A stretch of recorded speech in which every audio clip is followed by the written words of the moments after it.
Olá, meus irmãos. A paz do Mestre esteja com todos vocês, que Deus abençoe, começando a semana, e que o Senhor possa vir falar aí conosco, sempre por intermédio da sua santa palavra. O texto hoje, para nossa breve reflexão, ele encontra-se no Evangelho de Jesus Cristo.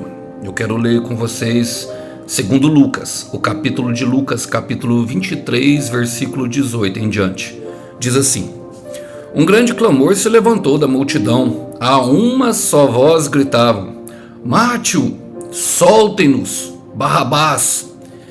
Esse Barrabás estava preso por ter participado de uma revolta em Jerusalém contra o governo e ter cometido assassinato. Pilatos discutiu com eles, pois desejava soltar Jesus. Eles, porém, continuavam a gritar: Crucifique-o, crucifique-o, somente até aqui. Eu sei que algumas mensagens elas trazem um caráter às vezes muito assustador, até mesmo do que aconteceu com Jesus, com o nosso Senhor, com o nosso Mestre, principalmente ali na Via Crucis, na caminhada da cruz, e tudo aquilo que se refere ao seu processo de crucificação. Essa parte aqui a qual se refere é justamente o julgamento. Pilatos parece que era o único ali que tinha visto e tinha sido avisado por sonho que Jesus era inocente. E muitas vezes nós vamos passar por situações assim, irmãos. Eu quero trazer isso para a nossa vida e quero fazer algumas aplicações pertinentes somente a esses 3 versículos. Sempre trazendo aqui para a nossa realidade do dia de hoje. Começa falando assim no versículo 18: Um grande clamor se levantou contra a multidão. Em uma só voz gritavam: Mate-no, soltem-no, Barrabás. Irmãos, sempre diante de nós vai ter escolhas. Sempre essas escolhas vão se referir ao Senhor. Sempre. Eu tenho batido bastante nessa tecla, vocês podem perceber, porque assim o Senhor tem me trazido. Eu creio que eu estou pregando aqui para pessoas que estão passando por período de indecisão. Eu creio que eu estou pregando aqui para pessoas que às vezes até não se decidiu ainda por não saber o que fazer, por talvez estar assustado. Joel capítulo 3 versículo 10 diz: multidão, multidão no vale da indecisão. E muitas vezes todos nós passamos por isso, todas as vezes nós passamos por essa situação, mas saiba que o seu futuro está justamente no seu livre-arbítrio, então use-o. Eu quero repetir isso: o seu futuro está no seu livre-arbítrio, use-o da melhor maneira possível. O seu futuro será construído com as sementes que você planta hoje. Cada decisão, cada palavra, uma semente. Cada escolha e cada renúncia, uma semente. Saiba disso, o Senhor quer que você saiba disso, que você tenha consciência disso. Aquela multidão gritava: Mate-no, solte-no, Barrabás. Eu quero dizer que o dia mau, ele chega sem avisar. O dia mau, ele chega metendo o pé na porta, empurrando com tudo, através até mesmo das pessoas que nós amamos. Sabe quem era aquela multidão que gritava? Eram os mesmos a qual acompanhavam Jesus, esperando por um milagre, esperando por uma bênção, sabe? Os que não tinham compromisso, os que eu sempre bato na tecla que são mimados, e são mimados porque muitos de nós, sabe, acostumamos, eu falo pelo meu filho, irmãos, cuidar de filho não é fácil, é uma tarefa extremamente que quem tem filho sabe disso, que desenvolve em nós extrema paciência. São pessoas em formação, são crianças, e é necessário entender esse tipo de situação. E quando nós damos tudo para nossos filhos, nós não criamos, nós não estamos cuidando, nós estamos criando uma pessoa que não aceita o não. Estamos criando pessoas que têm dificuldade. Então, quando elas olham para Deus, elas veem o Pai delas, e elas pensam que Deus vai atender todos os desejos delas, e não é assim. Não é assim que funciona. Deus dá o que nós precisamos. Eu preguei isso na ministração anterior de ontem, em Mateus capítulo 6, fala que a partir do verso 8, fala que Deus nos ouve e que Ele nos dará tudo o que nós precisamos. Agora, o dia mau, às vezes ele chega justamente na forma de uma resposta. E o que fazer no dia mau? Resistir. Efésios capítulo 6, a partir do verso 10, vai falando da armadura mal e fala assim, para nós podermos ficar firmes contra as astutas ciladas do diabo, a fim de quê? De resistir o dia mal. O dia mal é de resistência. É o dia em que a esposa nos larga, nos troca por um fazendeiro rico. É o dia que o marido se cansou, se entediou e nos largou pela novinha, porque ela tem um corpo mais bonitinho. É o dia que o filho não nos respeita, monta na garupa da Tiger e vai cometer um assalto. E durante o assalto, a polícia, atira a fim de proteger outras pessoas. E naquele momento nós temos a capacidade de ver o nosso filho baleado na calçada, cheio de furos.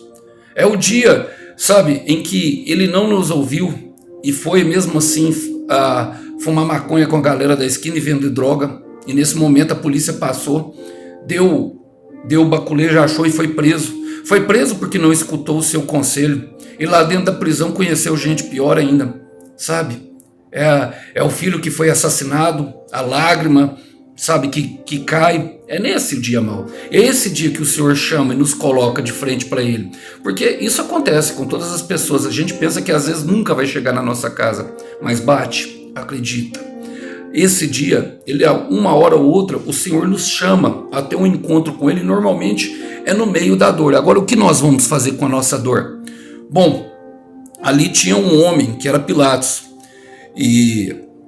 Primeira palavra fala assim, esse Barrabás estava preso por ter participado de uma revolta em Jerusalém contra o governo e ter cometido assassinato. Irmãos, todos nós somos influência. Hebreus 12:2 fala que nós estamos rodeados por tão grande nuvem de testemunhas. Você sempre vai ser exemplo, você escolhe o exemplo. Você vai influenciar para o bem ou vai influenciar para o mal. É as suas escolhas, lembra lá atrás? O seu futuro está no seu livre-arbítrio. Então tudo que nós escolhemos, as pessoas estão olhando. Até mesmo aquele quietinho, aquele que está trancado dentro do quarto por causa da depressão, as pessoas estão de olho, esperando que ela saia. Então, a todo momento, olha, Jerusalém, ela era um lugar propício para insurreição. E o que é insurreição? É justamente uma revolta a qual as pessoas deixam de obedecer aquelas leis que regem aquele momento. É uma revolta. E era um Estado opressor. Isso é a verdade. Qual diferença tem de nós hoje, se for pensar? A todo mundo, pandemia, Guerra Fria. Mas eu sempre descanso na certeza que o Covid-19, nenhum tempo de corrupção e nenhuma guerra, pegou o meu Deus de surpresa. Bom, e por isso eu me coloco a pregar a palavra. Creio que os irmãos também têm pregado a palavra. Creio que os irmãos têm tentado dar o seu melhor. Creio que os irmãos farão a escolha correta a respeito daquilo que deve se fazer. Olha, e fala, Pilatos discutiu com eles, pois desejava soltar Jesus. Irmãos, desejava. O desejo é diferente do amor. Eu gosto da história de Tamar, a filha de Davi que foi estuprada pelo seu próprio irmão. E ali tem o Jonadab, um primo, que é um mensageiro do inferno que vem e coloca fogo no barril de pólvora, dando todo o planejamento para ele. Por quê? Porque ele sentiu o desejo, mas quando ele acaba de violentar, ele fala para ela, assim, levante-se e saia daqui. O desejo, quando ele acaba de satisfazer a nossa carne, nós revelamos justamente o que é. Agora o amor não. A palavra fala em 1 Coríntios 13, do versículo 7 em diante, vai falando as características do amor, que ele tudo sofre, ele tudo crê, ele tudo espera, ele tudo suporta. E ali tem o nosso Jesus caladinho, suportando tudo e podendo mandar, os anjos acabarem com aquilo naquele momento. Mas não, estava suportando. Por quê? Porque acabava com a escrita do nosso pecado. Eu gosto, como que uma pessoa consegue, entender. Porque como que uma pessoa não consegue desanimar? Bom, em 2 Coríntios, capítulo 4, versículo 16, fala, por isso não desanimamos. Embora nosso exterior esteja a desgastar-nos, interiormente estamos sendo renovados dia após dia. Irmãos, o que está falando? Está falando que é uma capacidade interior, porque esse corpo aqui, isso que vocês estão vendo, está morrendo. Daqui a pouco, talvez, se eu estiver gravando um vídeo aqui, vocês vão estar vendo uma barba branca, um cabelo branco, tá morrendo. E nós somos ligados justamente nessas coisas que são temporárias. Mas o nosso interior nos capacita a suportar justamente esses dias de dificuldade. É dali que brota a nossa força. Olha, Paulo antes um pouquinho, ele fala assim, ó, de todos os lados somos pressionados, mas não desanimados. Ficamos perplexos, mas não desesperados. Somos perseguidos, mas não abatidos. Ficamos abatidos, mas não destruímos. Por quê? Porque trazemos sempre em nosso corpo o morrer de Jesus, para que a vida dele também se manifeste em nós. E é dessa forma, é suportando a pressão, sabe? É justamente ficando do lado de Jesus. Tem 3 pessoas, Pilatos, a multidão, crucificam e Jesus, caladinho. Sabe, quem é nós? Quem somos nós no meio dessa multidão? Quem somos nós no meio da multidão? Ele desejava, mas ele não amava, ele não tinha aprendido com o mestre a amar. E muitas vezes nós passamos por essas situações, muitas vezes nós entramos nessa situação tentando, sabe, justamente conseguir. Agora, ele tentava explicar para a multidão que Jesus era um homem inocente. Eu gosto de 2 Coríntios, justamente no capítulo, 1 Coríntios, capítulo 2, versículo 14, fala assim, mas o homem natural não aceita as verdades do Espírito de Deus. Elas lhe parecem loucura e eles não conseguem entendê-las, pois apenas quem é espiritual consegue avaliar corretamente o que diz o Espírito. O que Paulo está falando? Que não adianta explicar as coisas para quem é carnal, para quem está na carne, não adianta. Então, irmão, quando a afronta vier, quando o inimigo se levantar, quando a discussão começar a se acalorar, nós temos que usar o quê? De empatia. Sim, eu estou pregando aqui para pessoas que estão a ponto de explodir. O Senhor quer renovar suas forças. Eu estou pregando aqui para uma pessoa que está a ponto de desistir porque não aguenta mais o calor de uma pessoa que tem tentado, sabe, provocar. Não responda, sabe, não adianta explicar, não adianta explicar, não adianta explicar, não adianta, meus irmãos, não adianta mesmo. Muitas vezes nós vamos ter que nos calar, assim como Jesus fez, ele sabia que não adiantava, estava tudo ali, mas entenda, sempre que o inimigo agir dessa forma, ele está colaborando para o seu bem, ele está colaborando com o teu processo. Isso faz parte do processo, o Senhor vai nos colocar num lugar de dor no processo. Eu quero falar com vocês, por quê? Porque eles falam assim, eles porém continuaram a gritar, crucifique-o, crucifique-o. E o que é o crucifixo? A crucificação foi o processo mais doloroso que o Senhor Jesus passou. Há muito, sabe, eu estudo o processo da borboleta, o crisalidar. É aquele processo a qual ela fica dentro do casulo, a lagarta, para se transformar em borboleta. E isso é o que se parece muito conosco. Por quê? Durante aquele momento ela fica imóvel e ela fica protegida dos seus inimigos pelo seu casulo. A palavra fala em Salmos 91, versículo 1, que aquele que está escondido, aquele que habita no esconderijo do Altíssimo, descansará, mesmo em meio às dores, mesmo em meio às dificuldades do processo. Então fica perto de Jesus, fica na direção que deu. A dor aumentou, Alisson, eu não estou aguentando, meus irmãos, mas é nesse momento que está acontecendo a transformação. Eu não estou entendendo nada, Alisson, e a dor é grande. Agora perceba, é a dor que faz justamente as resinas, as substâncias que despertam dentro da lagarta, porque a lagarta, na verdade, ela já é borboleta, as asas dela já estão ali, em toda a estrutura que ela precisa para voar, já existe dentro dela, e é justamente a dor do processo que liberta essas asas para voar. Irmãos, no terceiro dia, bom, eu quero ler com vocês capítulo 5 de Romanos, porque eu creio muito mesmo que alguém precisa ouvir esse versículo. Aquele que não poupou o seu próprio filho, mas o entregou por todos nós, como não nos dará juntamente com ele e de graça todas as coisas? De graça. Suporte o processo, está doendo, meus irmãos. Olha, um vencedor, ele não procura motivos para parar. Por exemplo, se ele não conseguiu num momento, o que ele faz? Por exemplo, um jogador de futebol que está na segunda divisão, ele começa a pensar no que ele vai comer e no que ele vai tirar da dieta dele, justamente para ele ficar com o corpo mais leve. Ele fica pensando num treino mais pesado, mas a pessoa que não vence, ela pensa, eu não sei se eu vou amanhã, eu não sei se eu quero passar por ele, eu estou cansado, eu acho que eu mereço um descanso. Bom, irmão, suporta o processo, continue orando, continue perto de Jesus, crucifica-o. Por quê? Porque lembra que Paulo fala que a morte de Jesus vai se revelar a vida dele, foi no terceiro dia.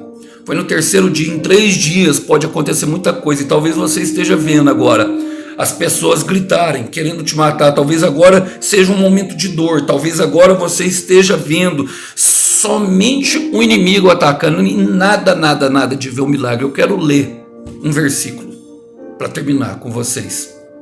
Está em Colossenses, capítulo 1, eu vou ler o versículo 27. Pois Deus queria que eles soubessem que as riquezas gloriosas desse segredo também são para vocês, os gentios, e o segredo é este: Cristo em vocês, o que lhe dá a confiante esperança de participar em tua glória. Foi por isso que ele morreu. Cristo em nós, esperança da glória. Cristo em nós, esperança da glória, por meio do seu Espírito Santo. Irmão, eles vão te perguntar lá na frente. Acredite, eles vão te perguntar, minha irmã, como você conseguiu? E você vai falar, não sei. Eu orei e ele me ouviu. Eu não sei, era muita dor, mas eu só continuei, porque eu entendia que desistir não fazia parte dos planos. Eu só continuei porque ele me fortalecia. Eu orava e chorava, às vezes eu nem dava conta de falar, de tamanha era a dor do meu coração, mas ele me fortalecia, porque ele se agradava daquilo que eu estava fazendo, porque eu orava por pessoas que não queriam nem saber de mim, estavam me rejeitando, estavam querendo era me matar, estavam querendo me prender, e eu continuava orando por elas. E doía o meu coração por causa da rejeição. Eu vim para os meus, mas os meus me rejeitaram. Mas por causa de muitos foram salvos. Por causa de muitos ainda poderão ser salvos. Por causa de uma história, tudo aquilo que Deus sempre disse durante ao longo desse livro todo, se fez como promessa acessível a nós, por meio do seu Espírito Santo. Então continua, não para agora. Eu sei que está doendo, mesmo assim continua, vai rastejando, se preciso for. Agarre, sabe, em alguém de vez em quando. Se estiver muito cansado, somente para e descansa, mas não para. É assim mesmo. Dói e dói muito. Está crisalidando, mas no terceiro dia, e eu quero terminar aqui, Cristo em nós, a esperança da glória. No terceiro dia, em 3 dias, pode mudar muita coisa. No terceiro dia, ele ressuscitou. O Cordeiro tem a recompensa para o teu sacrifício. Que os irmãos possam ficar com essa breve mensagem, que ela possa trazer, meu irmão, muita alegria para o seu coração nessa semana. Muita alegria mesmo. Que Deus abençoe. Tchau, tchau.